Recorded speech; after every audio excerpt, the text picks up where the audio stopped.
I said to my husband, what do we do about the fire? He said, well, we can't think about that.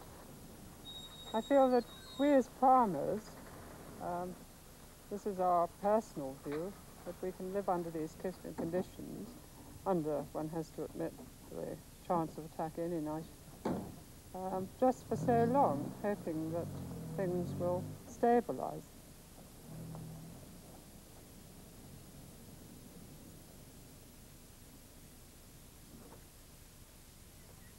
Umtali, Zimbabwe Rhodesia's frontline city bordering Mozambique, and it's a mere stone's throw from enemy territory, harbouring those terrorists whose avowed intention is to destroy the very fabric of society. It's from here that terrorists have been bombarding the city. Every man, woman and child, more than anywhere else in a concentrated area of the country, have experienced the direct effects from the war. In fact, from these very hillsides, on many occasions, the terrorists have been bombarding the city of Umtali. And a mere stone's throw from where we're now standing, only this week a woman was brutally murdered. Yes, the people and women and children of Umtali have really suffered here. But at the beginning of the year, we had a very vicious murder at the Elam Mission, which is only about 15 miles from Umtali. Women and children were slaughtered. And just beginning of this week, Monday, two elderly couple who live just outside Umtali. He came into town, which is a normal thing, on the Monday morning at about 6 o'clock. And the area had been surveyed by 14 terrorists, and as soon as he'd left, they moved in and they caught her down at the paddocks near her horses. They took her up to her house. They pillaged the house. They took what they wanted from the house, hung around for about 2 hours drinking, and then they brutally murdered her and took off into the hills. We didn't know until the following day that this man's own son had been killed in a landmine explosion only a few months before.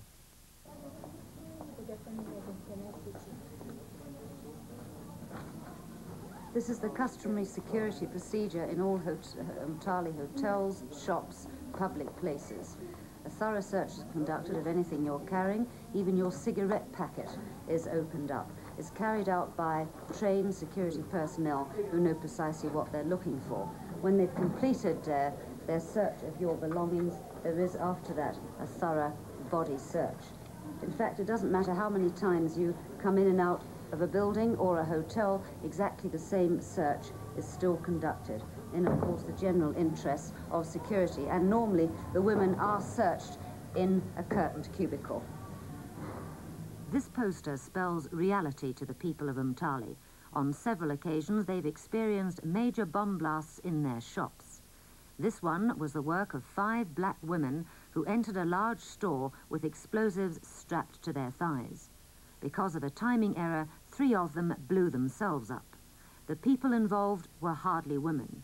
They were mere girls between the ages of 15 and 16.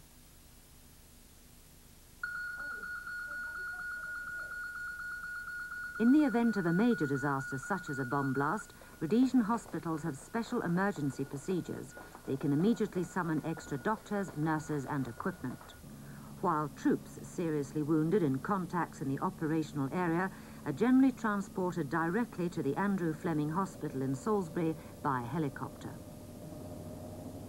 Well, when I hear the sound of a helicopter, my stomach just turns, because the first thing you think about is who it is, whether you know them or not, and how bad the injuries are.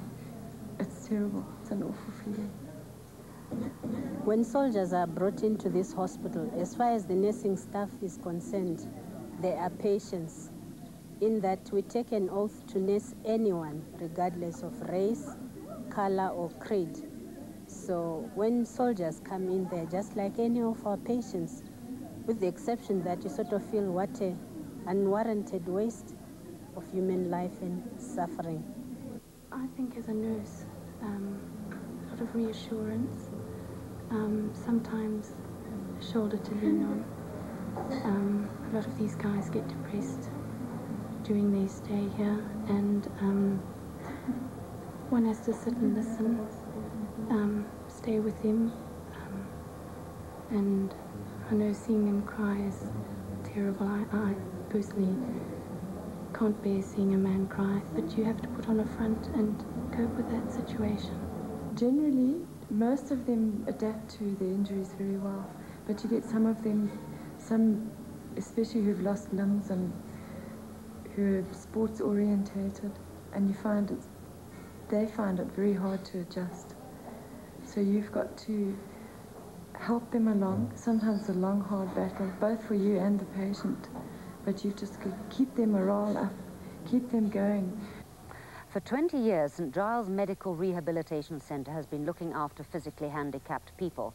However, the terrorist war has added a new dimension to its duties. War casualties needing rehabilitation are sent here to learn to cope with their disabilities and also to face once again a normal life. St Giles is staffed almost entirely by women. There are really 3 specific kinds of injuries which we treat at St Giles as a result of war injury. These are particularly the spinal injuries, patients involved in gunshot wounds, landmine explosions.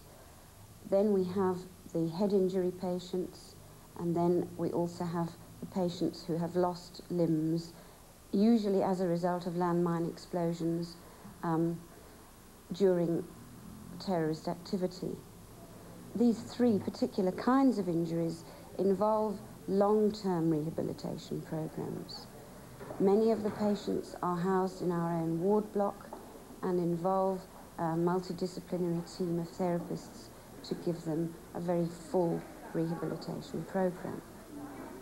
The spinal cases in particular require rehabilitation to help them to adapt to possibly a wheelchair existence and coping with life, living in a wheelchair as opposed to being independent in walking and so on.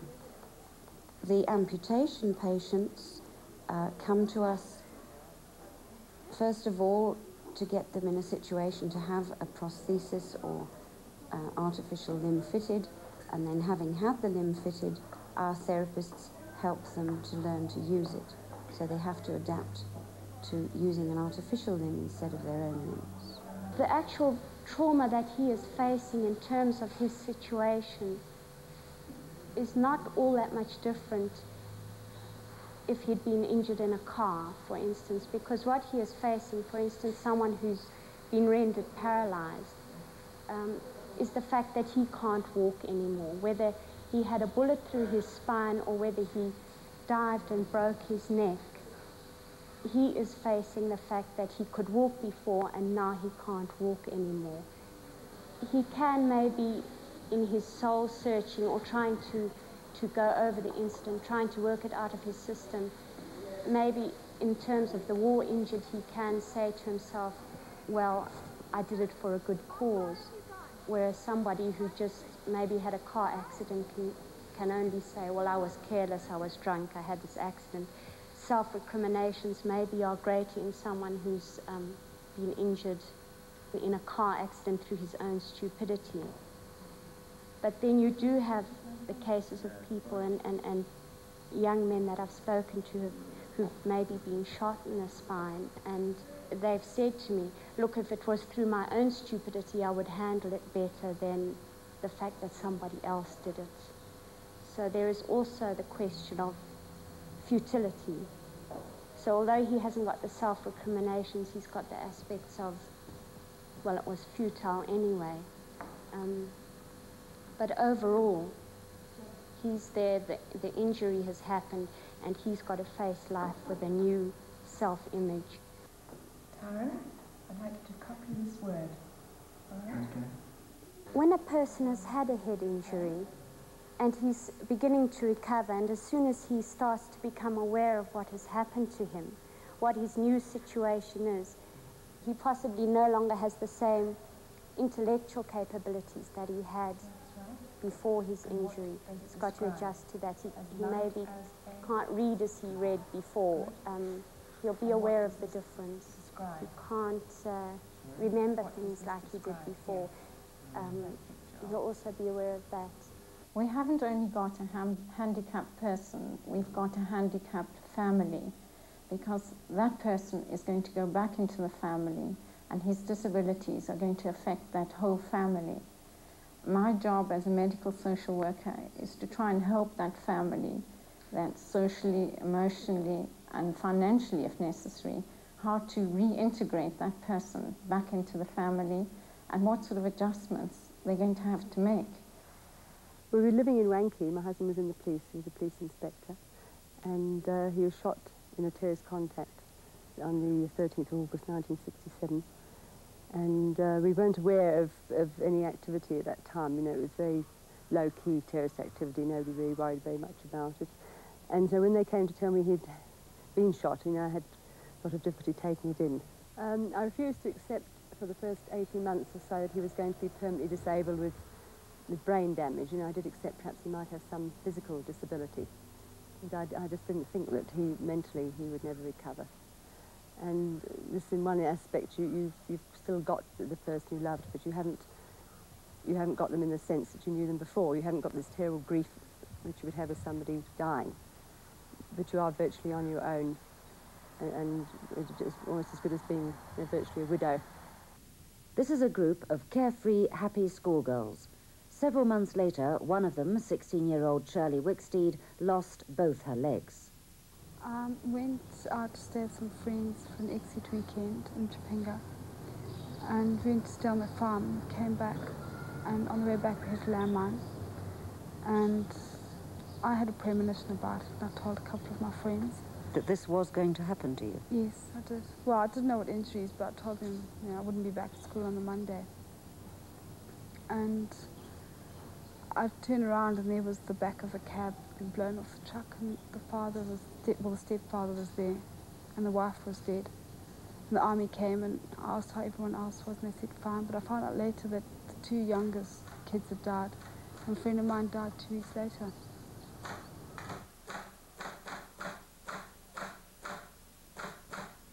Trevor has been tremendously disabled, and the whole family has been in on this. We have just had to make the best of it.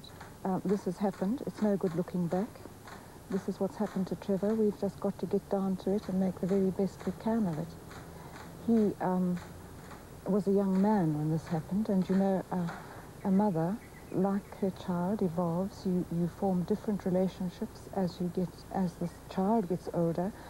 Your whole relationship changes, and suddenly he's given back to you, having gone to the army, completely dependent in so many ways, like a baby again, and yet his mind is that of a man's.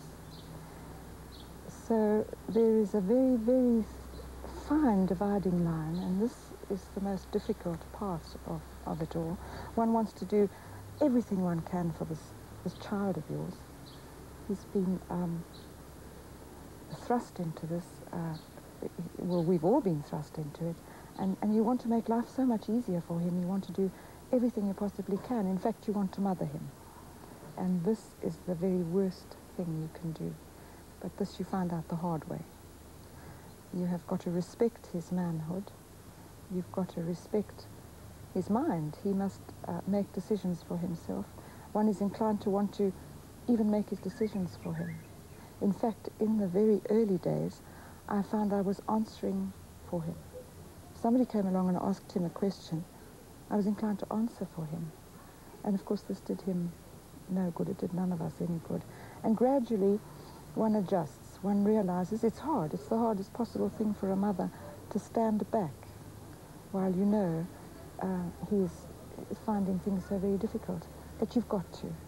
You have to learn to accept. There are times, fortunately, I haven't had many of them, of a little bit of bitterness, not for how our lives have changed, but for how Trevor's life has changed. He had his whole life before him, and he had a bright future. And now I've come to the stage where I realize